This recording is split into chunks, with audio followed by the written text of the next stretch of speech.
Let's get something straight.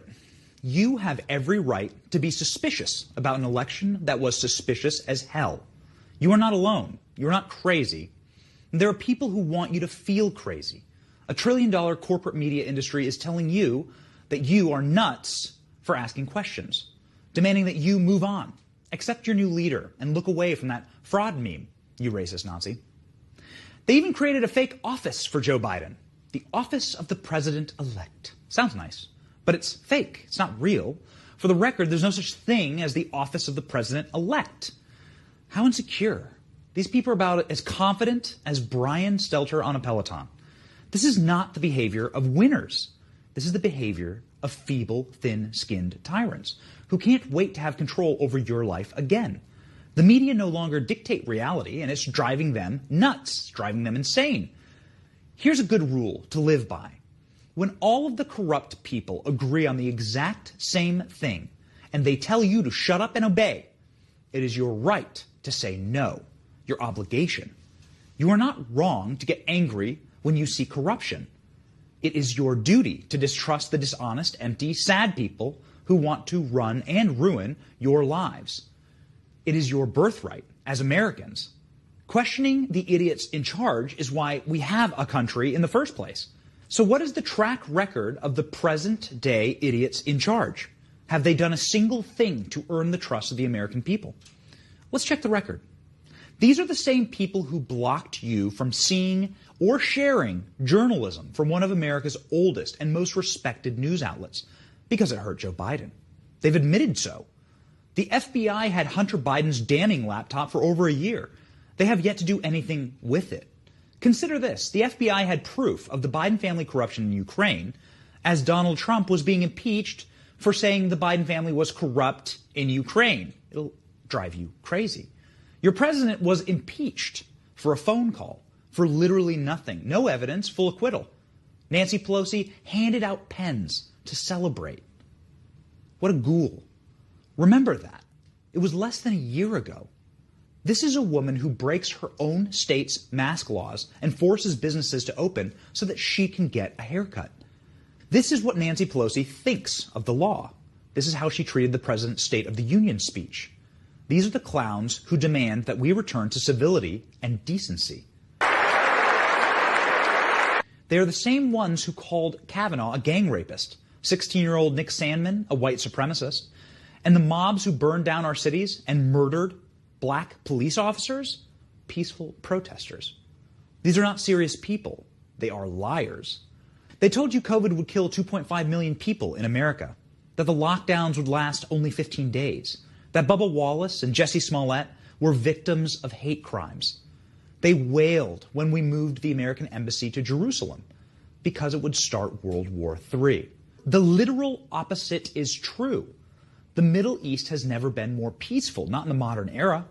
For 4 years, everything they told you was a lie. The opposite is true. These people peddle in more unhinged conspiracy theories than a bum mumbling at a bus stop with a bag of newspapers. The only difference is that these bums own all the newspapers. They called Trump an illegitimate president for 4 years. They declared that Russian memes like this one stole the election from Hillary Clinton in 2016. Now they lecture you about how there's no way an election can be stolen, ever. That there is no evidence of voter fraud. That Joe Biden got more votes legally than any candidate in American history without campaigning. This is important. You have no obligation to believe them. Their credibility is nothing. These people are not trustworthy. They're as trustworthy as Jeffrey Epstein suicide notes written in Hillary Clinton's handwriting. You owe them nothing. Nothing. Your scorn and distrust is too good for them. No, you are not crazy for questioning them. And yes, there are empirical reasons to be deeply suspicious of the outcome of this election. President Trump received 73 million votes in this election. That's 10 million more than he received in 2016.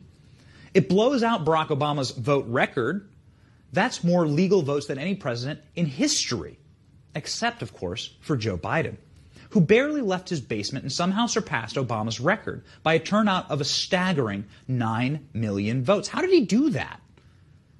What is especially suspicious is that Biden actually underperformed, not overperformed. According to pollster Richard Barris, compared to Hillary Clinton, Biden underperformed in every major metro area in the country except for these 4 cities: Milwaukee, Detroit, Atlanta, and Philadelphia. In those cities, Joe Biden received more votes than there were people, according to the pollsters. Nationwide, Democrats performed about as well as AOC on a Mensa application. The blue wave that pollsters and the media boomed about for months looked more like a sad puddle. Democrats lost seats and Republicans gained big time. Pelosi barely clings to her speakership today. Meanwhile, Trump won the largest non-white vote share in Republican presidential history for the last 60 years. Despite the massive increase in mail-in ballots this year, the rejection rate is shockingly low. Pennsylvania's rejection rate was 30 times lower than in 2016. That's statistically improbable, if not impossible. Dead people voted, people voting out of state, multiple voting machines malfunctioning, people voting multiple times. Just listen to the details of this Trump lawsuit, just a single one in Nevada. We are presenting today in our formal contest that there are north of 15,000 people who voted in Nevada and another state.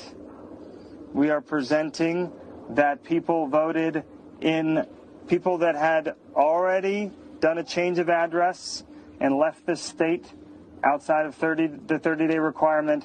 Their ballots were still cast. We are also presenting dead voters. It's important that we see all of the evidence, but you're not crazy for asking for evidence. And you're not crazy to think that this is not the way an election graph should look on election night. Look at these tabulations. In fact, this breaks mathematical and statistical laws. Finally, we get to Dominion voting systems. This voting system is about as trustworthy as Ilhan Omar's marriage certificates. Its software is easily hackable, we know this. Its machines can mark votes. The company employs Trump-hating Antifa members as security engineers, who then go ahead and delete their profiles. Their voting systems are used in Venezuela, and their votes are counted off of American soil, if that tells you anything. The company entrusted with counting our votes in America is not even American. It's Canadian.